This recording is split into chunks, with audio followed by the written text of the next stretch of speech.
Entonces, en ese sentido es un poquito diferente a lo que conocemos. Entonces, fíjense, voy a dar una colección de variables aleatorias. Por favor, quiero que interactuemos mucho. De hecho, el teorema principal lo van a probar ustedes. Entonces, se los voy advirtiendo. Entonces, si ahorita algo no entienden, mejor pregunten, porque si no, los voy a poner en aprietos cuando tengan que probar el teorema principal. Son variables aleatorias, idénticamente distribuidas, continuas, y además les voy a pedir que sean positivas. Es decir, que la probabilidad de que sean mayores que 0 es 1. No tienen la chance, o bueno, tienen una chance despreciable de valer el valor 0. Siempre son positivas. Por ejemplo, aquí están las exponenciales o las paretos, ¿no? Tienen algo así que tiene decaimiento y que tiene probabilidad 1 de ser mayores que 0. Voy a decir que U es vecino de B si U es igual a B más menos el vector canónico EJ con J1 y 2. Entonces lo que estoy diciendo es que las vecindades son las del Nintendo de 8 bits, ¿no? Entonces estoy aquí y estos son exactamente sus vecinos. ¿Queda claro? Voy a definir una trayectoria para X y Y en Z2 distintos como una sucesión de puntos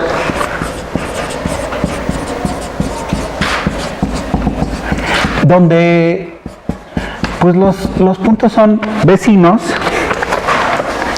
Voy a ponerlo así, la sucesión de puntos va a ser de P1 hasta Pn.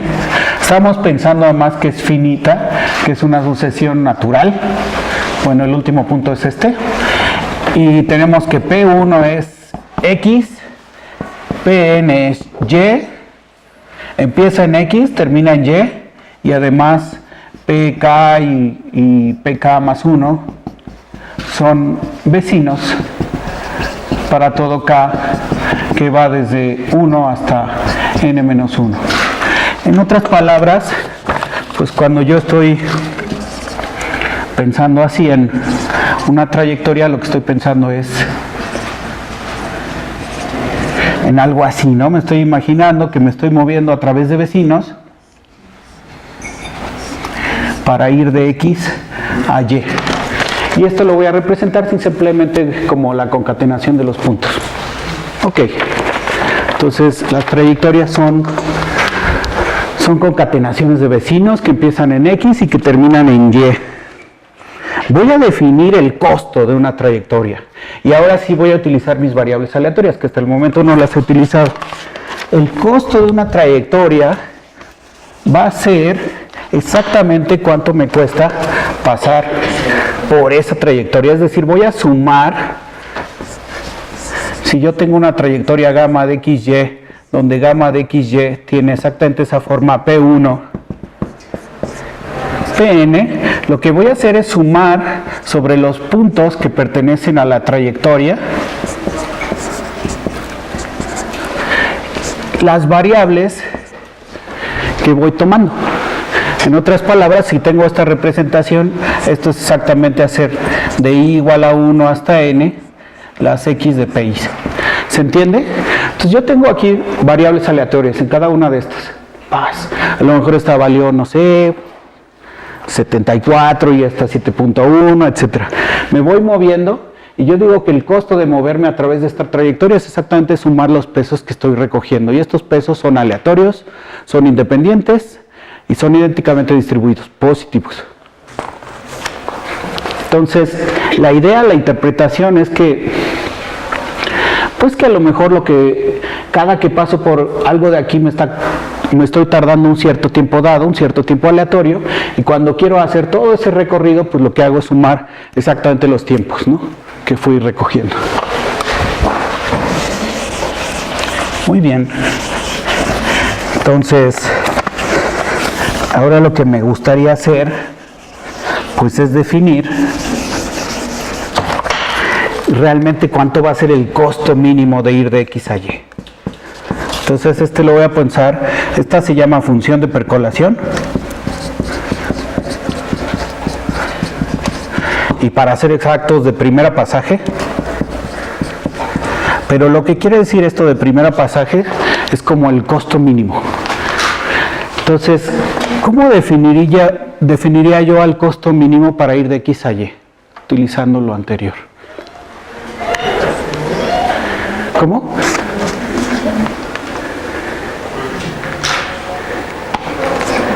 Quiero ir de X a Y y la verdad es que tengo muchas posibilidades porque podría ir así o podría, por ejemplo, darme una vuelta así y después llegar así, o podría irme así. ¿Se dan cuenta? Entonces, en principio yo podría tomar el ínfimo de los valores de los costos de todas las trayectorias, minimizando sobre todas las trayectorias posibles. Esto simplemente es una forma de reescribir lo mismo, de decir, estas son las trayectorias gamas, tales que gamma es igual a gamma de XY, es decir, una trayectoria finita. ¿Sí? Entonces, la primera pregunta es, pues, ¿cómo puedo yo asegurar que eso está bien definido? ¿Cuántas trayectorias finitas hay de X a Y en Z2?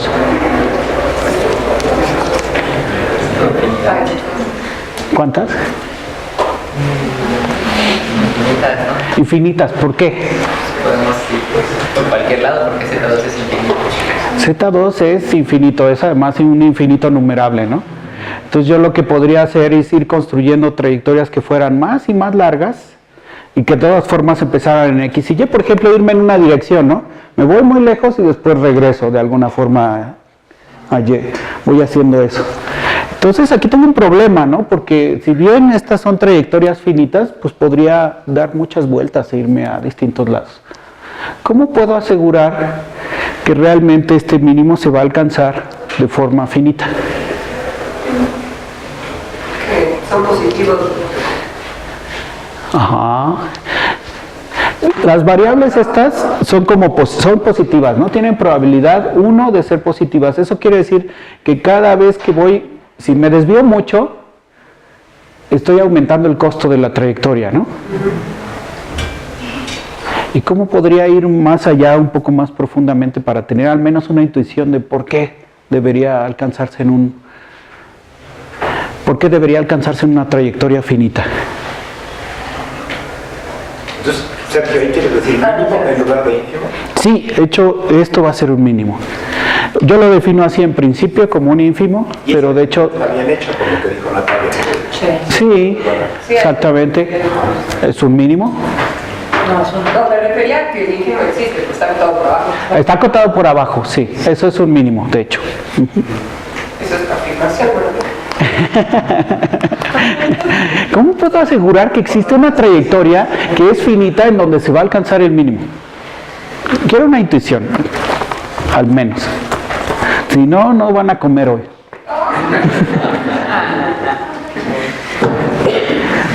Tú traes algo para comer. ¿Por qué no me puedo ir así, irme a vagabundear lejísimos y después regresar? ¿Por qué eso no sería posible?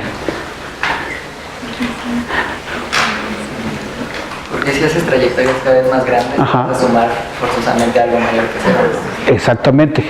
¿Y qué teorema puedo utilizar? Porque dado que tengo variables que son aleatorias, independientes idénticamente distribuidas, ¿qué ocurre cuando yo sumo una cantidad n de estas variables?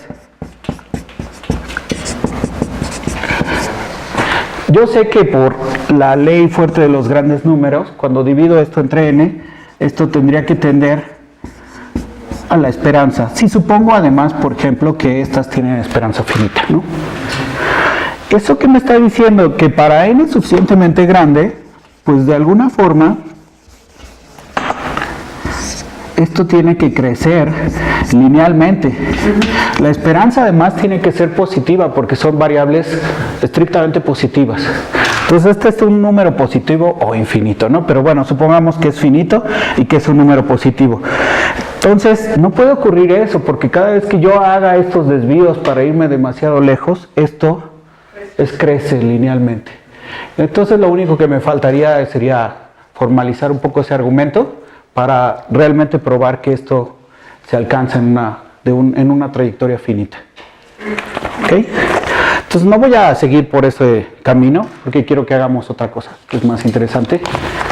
Pero esto realmente se alcanza de forma finita. Existe una trayectoria,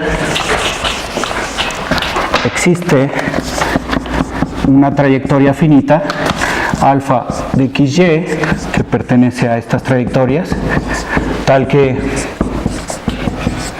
el costo de esta trayectoria es exactamente, ya dijeron que no es un ínfimo, de hecho, bueno, es un ínfimo, pero en particular es un mínimo. Esto realmente es un mínimo de estos. Entonces entre todas las posibilidades, existe una trayectoria privilegiada que, bueno, no necesariamente tiene que estar ordenada así, a lo mejor hizo este tipo de cosas. Alfa de XY, que es la que alcanza el mínimo. ¿Cómo le llamaríamos a esa trayectoria? Estoy seguro que Vinicio sabe la respuesta. Eso. Es la trayectoria que nos da la forma más rápida de ir de un punto a otro. Esta es la geodésica, ¿no? Y ahora es eso, ¿no? La geodésica.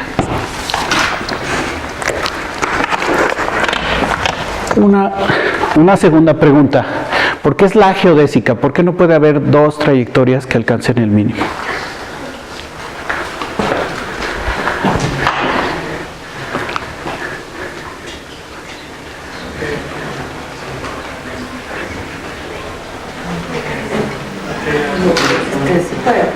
Sí puede haber.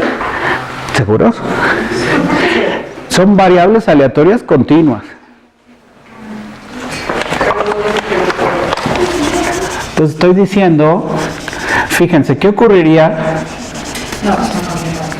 Son continuas, son variables aleatorias continuas. ¿Qué ocurriría si existiese otra trayectoria beta de XY, que es geodésica también? Pues si alcanzó este valor, lo que está ocurriendo, lo que tendría que ocurrir, ya puedo borrar esto, ¿no? El peso de una trayectoria.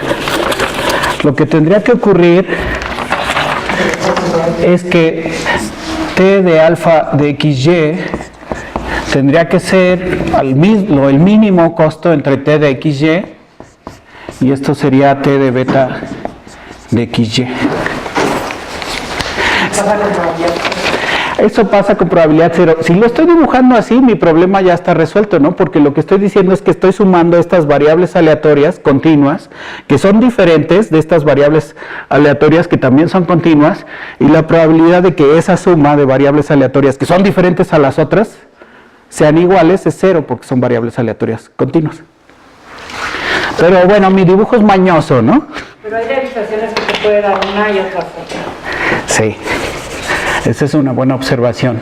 Mi dibujo es mañoso porque yo podría entonces a lo mejor, ¿qué tal que mi trayectoria, mi otra geodésica es así, ¿no?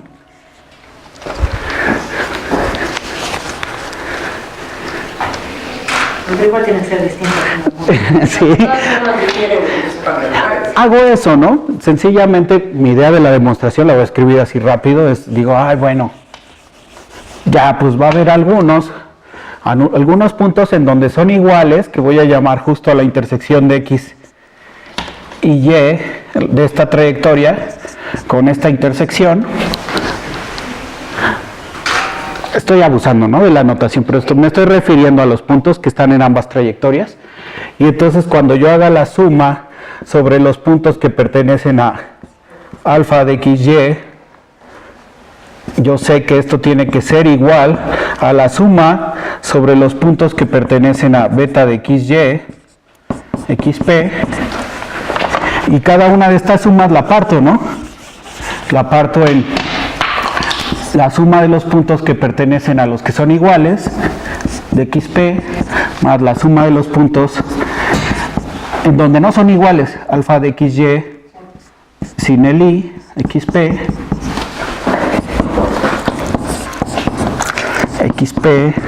los que pertenecen a la beta de XY sin el lugar en donde son iguales y en donde son iguales.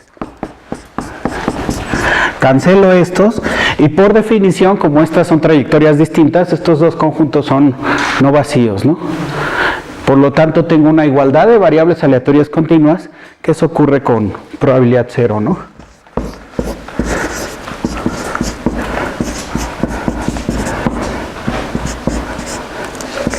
Entonces, la geodésica, de veras es la geodésica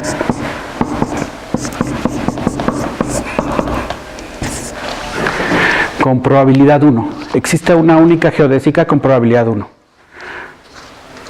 Una observación, que fue la que hizo Ana, es que esta geodésica va a depender de la realización de las variables aleatorias. Estas son variables aleatorias, ¿no? Yo las sorteo, a lo mejor las vuelvo a resortear y lo que me va a salir es otra geodésica. La sorteo y me va a salir otra geodésica. Porque de hecho cada vez que sorteo, no solo ¿no? Sino los pesos de cada trayectoria, de cada una de las trayectorias es aleatorio. ¿Se dan cuenta de eso? Más que casetas son idas al Oxxo. ¿Más qué? Casetas son idas al Oxxo. Son idas al Oxxo. Sí, hay un Oxxo en cada cuadra, ¿no? Por lo tanto, esa es una buena interpretación. Muy bien. Ok. Entonces ya sabemos lo de la geodésica. Voy a hacer una convención. Y mi convención va a ser cómo defino yo el costo de ir de X a X. Bueno, es natural ponerle 0, ¿no? Si ya estoy en X, pues ya no me cuesta nada, ¿no? Moverme a X. ¿Y cuál sería la convención natural para la geodésica de X a X?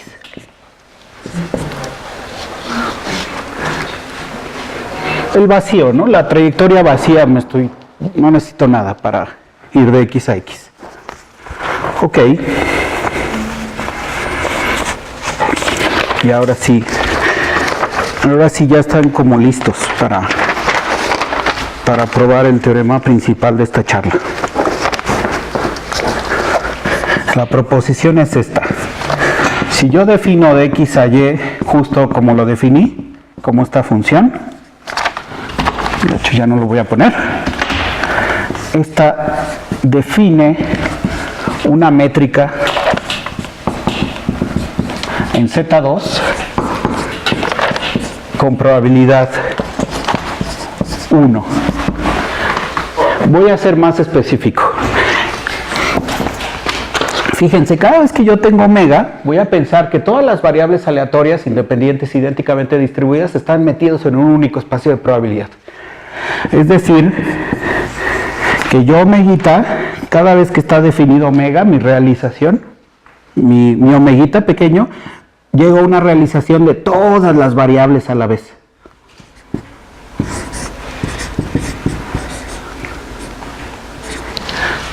Si se fijan, una vez que tengo estas definidas, pues esta t de xy no es más que una función de estas.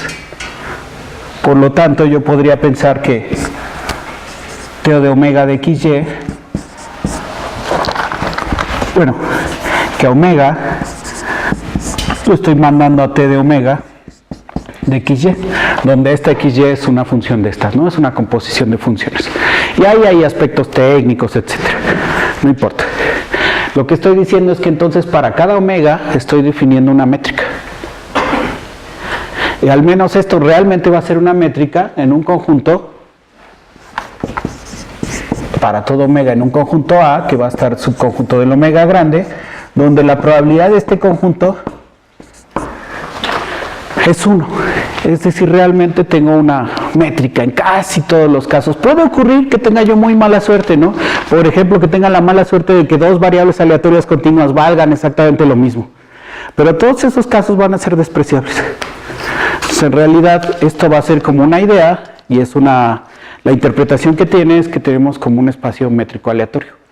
Cada vez que yo tengo un omega, tengo una realización, tengo todas las variables, tengo los valores de todas las trayectorias, y después, por lo tanto, lo que estoy diciendo es que esta función va a ser una métrica.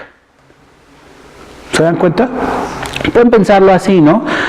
Una manera de pensarlo es como visualicen un campo de golf, ¿no? Tiene subidas y bajadas y todo. Entonces, para ir de un lugar a otro, las trayectorias de mínima energía, pues a lo mejor no son exactamente las que se mueven como en línea recta o en diagonales, ¿no? Sino a lo mejor les conviene más irse por un ladito, evitar la montañita y después llegar a otro punto. Ok. Bueno, ayúdenme a probar esto. ¿Cómo probamos que esto es una métrica? ¿Cuáles son las tres propiedades que debe satisfacer una métrica? Vale, ceros y los casos son iguales. Simétrica y desigualdad de energía. Ok, entonces vamos a hacerlo.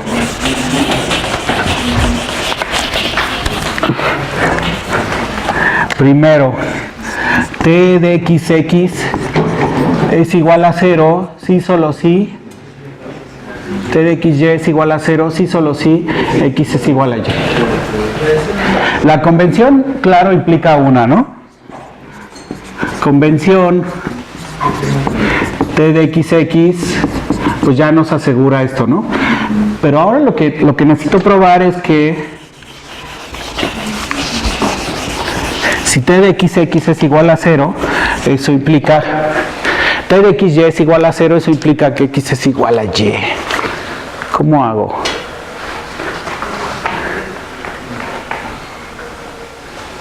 Pues era eso mismo de que siempre suman algo, ¿no? En cada trayectoria.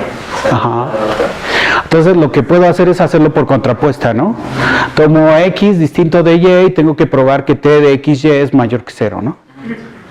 ¿Sí?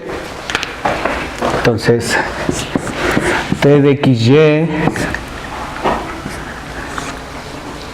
¿qué hago? Díganme, ¿qué hago?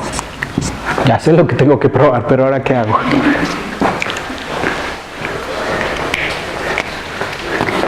Aquí está x y acá está y.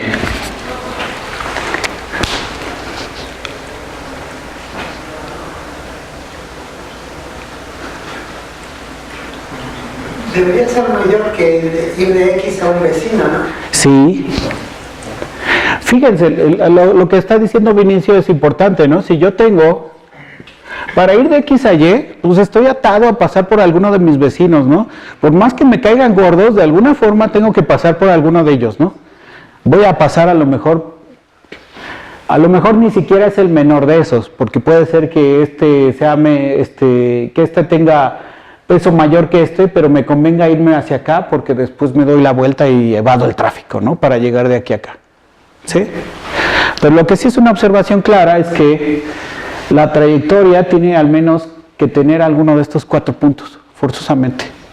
Entonces, si yo lo pienso, voy a utilizar mi geodésica. El peso de la geodésica forzosamente tiene que ser mayor o igual que el mínimo de esos 4 pesos.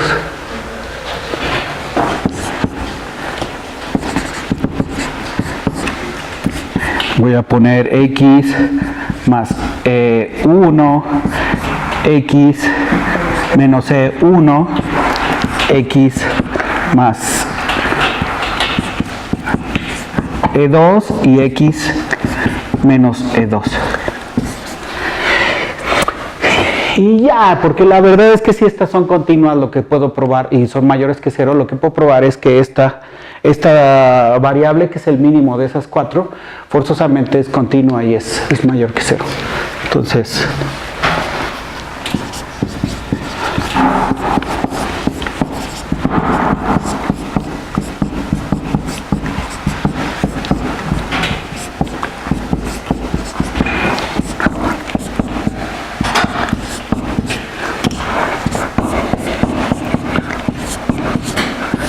Entonces esto es mayor que 0 con probabilidad 1, pues lo que va a ocurrir es que esto va a ser mayor que 0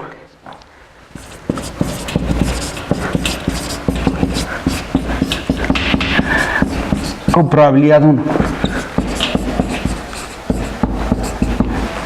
Y eso era justo lo que quería, ¿no? Esa propiedad. No voy a ser capaz de probar las cosas así de siempre, ¿no? Todo va a ocurrir casi seguramente. Ok. ¿Quedó para todos claro el argumento? Ahora, ¿cómo pruebo que t de xy es igual a t de yx?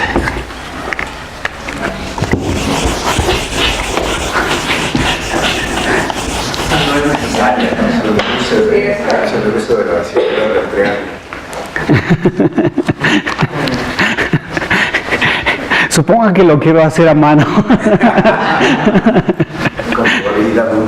Con probabilidad 1. Es cierto.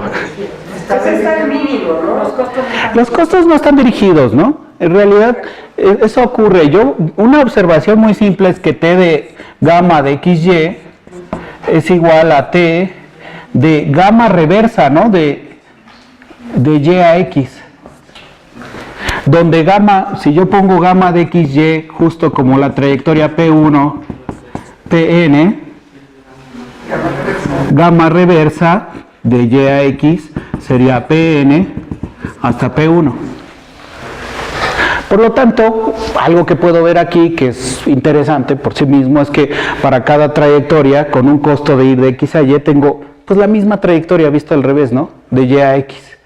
Ese costo pasa para cualquier trayectoria, para todas las trayectorias. Por lo tanto, estoy tomando el ínfimo sobre el mismo par de conjuntos, ¿no? Y como estoy tomando el ínfimo sobre el mismo par de conjuntos, pues, es igual, ¿no? Ok. Muy bien, y ahora sí, lo que ya quería Roberto hacer. ¿Qué va a hacer? Que pase. Hay que probar que esto es menor que hacer esto.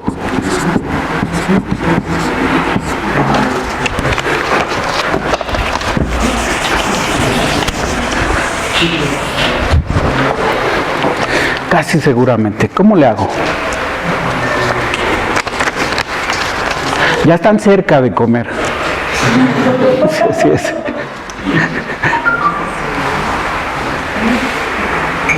¿No es por ser el ínfimo? A ver. O sea, no podría ser mayor que el de otra combinación, ¿no? Por ser la geodésica, entonces Ajá. tendría que ser mayor o igual. Ok, pero ¿cómo lo formalizaría? Un poquito más. Sí, estoy de acuerdo. Ese es el argumento principal, ¿no?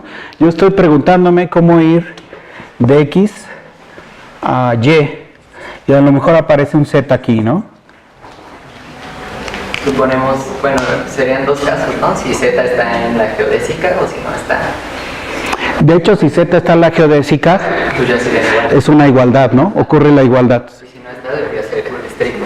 Debería ser estricta. Sí. De hecho, es estricta porque las variables aleatorias son mayores que 0, con probabilidad 1. Pero bueno, tratemos de hacerlo, ¿no? Entonces, lo que puedo utilizar aquí, como he estado utilizando, son mis geodésicas, ¿no? Yo sé que hay una geodésica que va de x a z.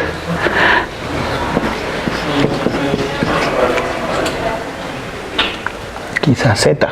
Tengo otra geodésica que va de z a y. Y yo sé que puedo concatenar esas dos geodésicas, ¿no? Y poner una nueva trayectoria gamma de x a y que sea sencillamente la concatenación de alfa de x a z. No sé qué símbolo quieren para concatenación. ¿Cuál utilizar? Vamos a poner así. Eso es pegar, ¿no? Nada más concatenar alfa de x a z, alfa de z a y. Y buenísimo, ¿no? Porque yo ya sé, Esa es una de las trayectorias que está haciendo. es una de las trayectorias posibles para ir de x a y. Entonces ocurre que t de mi geodésica de x a y pues es menor o igual que esta, que es una cualquiera, ¿no? Una trayectoria cualquiera. Y yo sé que, pues el costo de estas, justo así como está pegado, como están definidos los costos, las cosas son aditivas, ¿no? Por lo tanto, este costo de pegar dos trayectorias es exactamente lo mismo que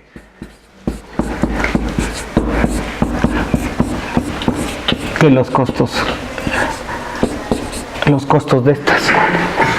Y bueno, dije que estos eran el costo realmente el bueno de X a Z y el costo menor de ir de Z a Y. ¿Ok? Entonces estoy muy contento porque ya tengo mi teorema que me dice que... ¿Qué pasa si X y Y son iguales? ¿Qué pasa si X y Y son iguales? Entonces este es igual a 0, ¿no? Y esto pues es mayor o igual a 0. Ah, pero este método de los geodésicos no jala, ¿no? Eso es verdad. Muy bien. Sí. En el caso... Voy a tener que hacerlo así. Caso X igual a Y, entonces verificar directamente.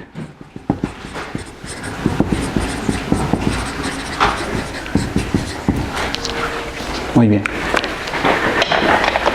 Ok. ¿Qué más les quiero platicar? Bueno, hasta ahorita entonces ya lo que obtuvimos fue un espacio métrico aleatorio y lo fuimos construyendo nosotros, ya vimos cómo funciona y todo. Y entonces aquí, pues la pregunta es... Las inundaciones en servicio. Exactamente. ¿Dónde están las inundaciones? ¿Dónde están los incendios y las epidemias? Todo lo que prometí. ¿Cómo puedo yo utilizar este espacio métrico aleatorio? Voy a seguir un poquito más con esa perspectiva así muy matemática para que aparezca pronto mi inundación. Imagínense... ¿El daño lo propagas a los vecinos? Esa es un poco la idea. Voy a fijarme, ¿qué es lo primero que uno examina en un espacio métrico? ¿Las vecindades? Sí, las bolas, ¿no? Entonces, yo puedo definir, igual que siempre, pues la bola centrada en X con radio T.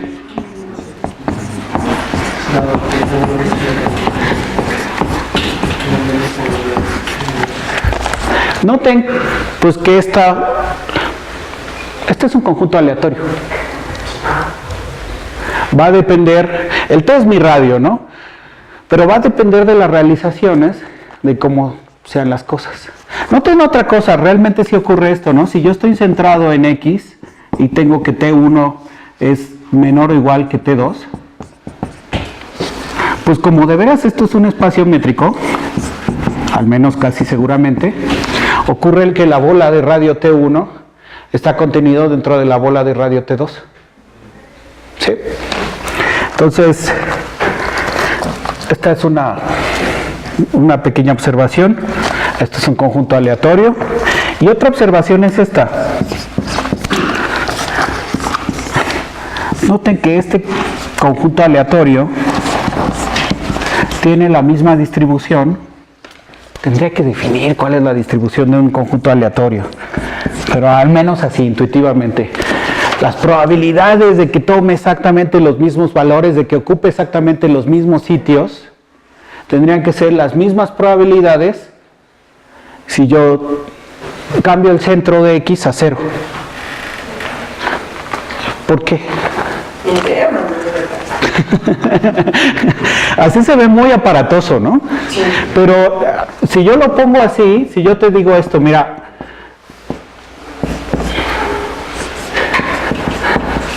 nota que estas son todas variables aleatorias independientes, idénticamente distribuidas, y que tienen además cada una de ellas exactamente la misma distribución que la original. Por lo tanto, esta colección de variables aleatorias tiene exactamente la misma distribución que la original. Y como este es una función de estos y este es una función de estos, se van a heredar las propiedades, ¿no?, que yo quisiera. ¿De acuerdo? Entonces, estudiar todas las bolas con centros en cualquier X no importa porque el modelo es realmente homogéneo, es homogéneo en el espacio. Por lo tanto, me basta estudiar a la que empieza en 0, ¿no? Y a esta le voy a poner un nombre, le voy a poner B de T. Ok. Y entonces, lo que les voy a poner aquí, ¿queda todo esto claro? Es el teorema de la forma, que es uno de los teoremas iniciales y fundamentales de esta teoría. ¿Cómo se llama la teoría? Se llama percolación de primera pasaje. El teorema de la forma dice esto: existe un conjunto determinista convexo compacto denotado por B, contenido en R2, tal que para todo epsilon mayor que 0, ¿el qué? ¿En Z2 hecho? No, este va a ser en R2 y ahorita voy a explicar por qué. Este va a estar en R2. La probabilidad de... Voy a hacer una multiplicación de conjuntos. 1 menos epsilon por B. Mi bola que empieza en 0 y que tiene radio T, dividida entre T, va a contener a esto y a su vez va a estar contenido por 1 más epsilon por B para T suficientemente grande. Y entonces la probabilidad de que esto ocurra va a ser 1. Esa es una manera de decir que hay convergencia. ¿Qué estoy diciendo? Este B de T es un conjunto en Z2 que va creciendo, noten que va a ir creciendo conforme T crece. Va a crecer de forma lineal. En ese sentido lo voy a dividir entre T, al igual que hago con la ley de los grandes números. Yo divido entre un orden lineal para obtener una convergencia. Solo que la convergencia está expresada en este sentido. ¿Qué estoy diciendo? Fíjate, pues va a haber... Mi pinche conjunto se va a ver así, ¿no? A lo mejor. Perdón, mi conjunto. Ay, encima estoy grabado. Entonces tengo B de T así. Va a existir un B tal que si este B está multiplicado por 1 menos epsilon, se va a achicar, va a estar dentro de este B de T. Y si este B está multiplicado, entonces dije este es B por 1 menos epsilon y este va a ser B por 1 más epsilon. ¿Es así de bonito tu conjunto? ¿O nada más es para la ilustración? Es para la ilustración, esa es una de las preguntas, ¿cómo es mi conjunto, no? Claro. Y afortunadamente tengo una respuesta muy parcial. Entonces, fíjense, ahí simulé 1000 puntos para variables que son exponenciales. Esto va a depender de la distribución de las variables. Y una de las primeras preguntas es cómo le hiciste, ¿no? Para simular. Aquí todas son exponenciales de parámetro 1. ¿Sí ven? ¿Ven la bola? Esta es otra simulación. No, esta es la misma simulación y lo que hice ahí fue dibujar los ejes. Un eje a 45 grados y un eje a 0 grados, ¿no? Bueno, yo no lo hice, lo hizo, como dije, mi tesista Andrea Sánchez Urbina. Estos son 5000 puntos.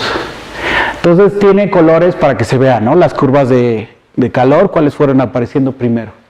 Esta es otra simulación, esta sí es otra, con 5000 puntos que sí tiene los ejes. Fíjense algo, ¿no? O sea, cuando yo simulo al principio no hay ninguna necesidad de que el conjunto sea realmente convexo. Aquí hay bastantes orillitas y hendiduras, ¿no? Pero ya cuando veo 100,000 puntos, ya se ve mucho más bonito. Entonces, este conjunto que fue propuesto por Hammersley, este modelo que fue originalmente propuesto por Hammersley, se propuso como un modelo de epidemia. Lo que se hizo fue pensar en esto. Dijo, bueno, imagínense que yo tengo un individuo inicialmente infectado. Este individuo es capaz de infectar pues solamente a sus vecinos, ¿no? Entonces, más que un individuo, es como un árbol que se está incendiando. Entonces, este puede incendiar a sus 4 vecinos y va forzosamente a haber un primer tiempo de infección. ¿Qué primer tiempo? Pues si se fijan, así como estaba definida la bola, que era exactamente los X en Z2 tal que la distancia de 0 a X es menor o igual que T, pues va a ser el que tenga tiempo mínimo, en este caso, de estas, el valor mínimo entre estos 4. Y una vez que estén las cosas así, entonces para ir de 0 a cualquiera de los otros, realmente la función que estoy utilizando es esta función de cuándo llegar por primera vez. Si saben algo de IDEO, esto es como una red PERT, pero simplemente estoy en una gráfica que es infinita. Estoy tratando de encontrar la primera vez que estoy llegando de un punto a otro. Y además no está dirigida, ¿no? En las redes PERT usualmente se hace una unidirección y aquí en principio podría estar dirigido a todos los lugares. ¿Ok? Entonces pueden imaginar lo que más les guste. Una inundación, algo que está saliendo, una fuente aquí que está tratando, un fluido que está tratando de moverse, un incendio, o un individuo que está infectando a otros, que van a tener como un conjunto de individuos infectados que va a estar dado por esta bola y que va a ir creciendo. Entonces, ¿qué les puedo decir? Por toda la construcción que has hecho, realmente solo infectas a uno de tus vecinos, ¿verdad? Exactamente, las infecciones se van dando individuo por individuo y si te fijas, los individuos que se consideran susceptibles en cada uno de los momentos, pues son los vecinos, la unión de los vecinos que ya están infectados. Estos son los únicos a los que podría ir, en los que la bola podría aumentar cada uno de los pasos. Y no se recupera ni nada. No se recupera ni nada. Entonces este modelo, desde el punto de vista como de epidemiología, lo único que me podría ayudar a ver es ver el frente de infección. Es ir viendo cómo vas moviéndote y la velocidad a la que lo vas haciendo, ¿no? Digamos, sería de lo más interesante. Enfermedad mortal fulminante. Exactamente. Una enfermedad fulminante. Aquí viene la gran decepción. La gran decepción es esta. El teorema de la forma nos está diciendo algo así como una ley fuerte de los grandes números. Pero lo que sería muy natural preguntarse es, bueno, dado que yo tengo un conjunto así, al que me estoy acercando más o menos, con un conjunto aleatorio, ya dije que es convexo, compacto, determinista, ¿qué tanto oscila? ¿Qué tanto son las fluctuaciones? Y si bien se sabe que estas fluctuaciones son del orden n⁻⁰, y hay una conjetura de que esto pertenece a una clase importante en probabilidad, que se llama KPZ, no está probado, es un problema abierto y es un problema abierto muy difícil. Entonces, a pesar de que nos gustaría como obtener cantidades ahí, no tenemos como una técnica, no se sabe nada, es muy abierto.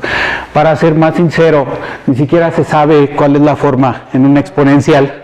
En una exponencial. Aquí ustedes como que lo ven y seguro dijeron, es una bola, tanto para que sea una bola, ¿no? Pues no, resulta que si uno mide a los ejes, mide la distancia de 0 al punto derecho y la distancia del punto al que está a 45 grados, no es exactamente la misma, no tenemos una bola. Noten algo, o sea, el conjunto tiene que ser simétrico en los dos ejes, en el eje X y en el eje Y, porque el modelo es simétrico en X y Y. Pero no hay nada que nos asegure que el modelo sea simétrico, por ejemplo, a 45 grados. Entonces, es un problema, está lleno de problemas abiertos. Es una cosa muy bonita, muy fácil de explicar y muy complicada. Algunas referencias, si les interesa, justo Finger y Damron y Hanson, hicieron este librito de 50 años de percolación de primer pasaje. Es apasionante, es complicado, pero es Vienen muchas de las cosas muy interesantes. Newman fue de las primeras personas que se metió aquí a hacer cosas importantes y es muy claro, ¿no?, en la forma en que lo explica. Y Guthrie, que era una persona como muy técnica, trató de poner las cosas bien escritas. Entonces esa es la referencia importante cuando uno lo tiene que utilizar. Y bueno, eso era lo que les quería.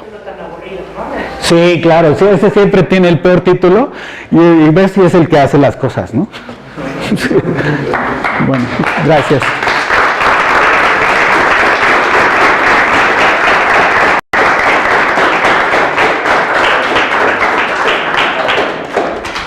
¿Alguna pregunta o comentario para hacer aquí? Dices que este es de tu área de interés, pero ¿tú has publicado algo? O sea, ¿has hecho, digamos, algún avance? En esta. Si añado estas 20 hipótesis, seguro. Eso es como tentador justo en esta área, tratar de añadir muchas hipótesis y tratar de ver qué ocurre. No, lo que ocurre es que las geodésicas que existen en este modelo, a mí me interesan porque hay otro modelo que se llama percolación de última pasaje, que lo que hace uno no es tomar el ínfimo, sino el máximo. Lo que ocurre es que eso no puede estar definido en un modelo así, anisotrópico, sino que uno tiene que tener por lo menos una barrera o una dirección a la cual ir. Entonces, por ejemplo, si uno restringe a trayectorias que suben arriba y hacia la derecha, eso te permite definir la percolación entre X y Y como el máximo de todas las trayectorias. Y lo que ocurre es que ese modelo es bastante más noble. Es un modelo en el que se pueden utilizar isomorfismos con otros modelos, hay cuentas mucho más exactas, etcétera. Lo que ocurre es que a veces este modelo pues es como una fuente de inspiración, porque hay técnicas aquí como muy abiertas que a lo mejor te permiten utilizarlas. De hecho, en este modelo fue en el que primero se definieron algo que se llama geodésicas infinitas, que es tratar de ver la existencia o la no existencia de geodésicas que van en todo el espacio. Y la verdad es que es un cohete probarlo ahí, y ahí es muchísimo más sencillo. Entonces es un modelo como dual para los modelos que a mí me interesan. No sé si es una pregunta muy famosa, pero me preguntaba qué tanto este teorema de la forma te garantiza cosas sobre la longitud del bordecito. No, eso es una pregunta nada famosa, sino más bien complicada.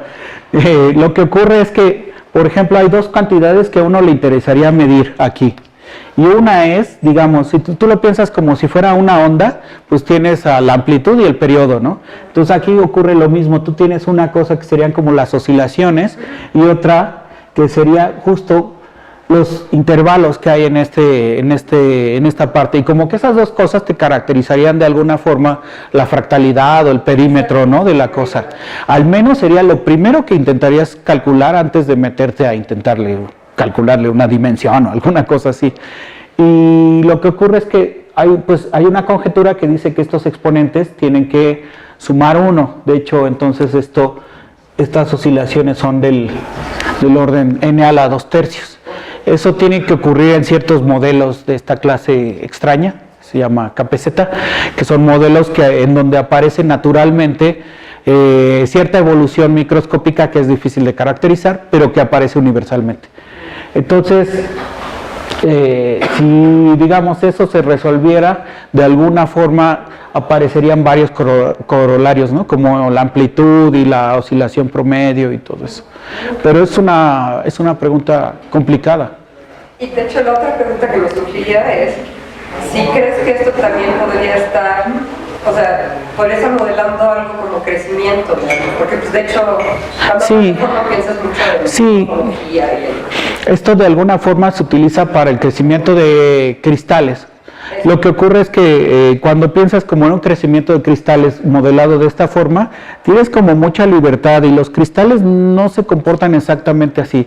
Este sería como el modelo libre de energía entre las interacciones de los cristales.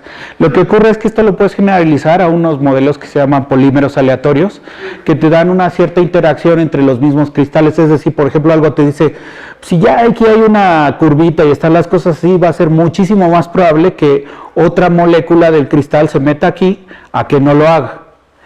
Y entonces en este caso se llaman modelos de temperatura afuera porque se pueden como encajar dentro de estos modelos de mecánica estadística.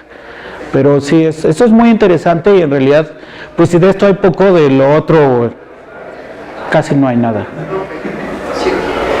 ¿Alguna otra pregunta o comentario?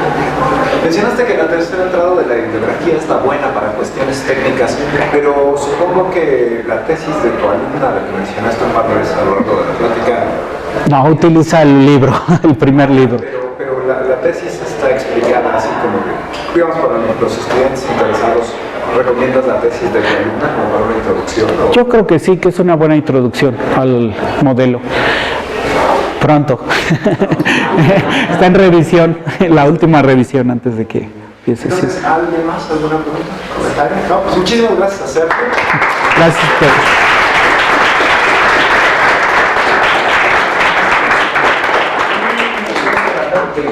La siguiente sesión del Zoom va a ser después de Semana Santa y la calidad va a caer drásticamente porque me toca hablar a mí.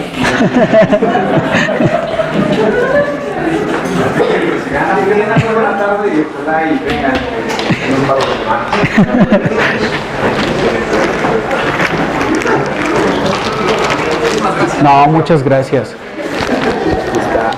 Distancia. Perfecto. Wow. Y una para el recuerdito. Aunque tenía una y esta no tiene. Ah, sí lo vi. Entonces, No, muchas Oye, gracias. está muy interesante esto. Este asunto de los espacios, ¿cómo lo llamaste? Métricos aleatorios. Métricos aleatorios, que yo estaba pensando asintótico, pero no métrico aleatorio. ¿Qué es? O sea, porque un espacio métrico es un conjunto que tiene una métrica, pero esto suena más bien como arroyos difusos, como a mí me sonó, en el sentido de que El conjunto no está tienes la fijo, ¿no? Lo que está variando es la métrica en este sentido. Hay otro tipo de construcciones, ¿no? Para espacios métricos aleatorios. Una construcción clásica, que no es mi favorita porque es difícil para mí, es construir una variedad y hacer que la misma variedad sea aleatoria.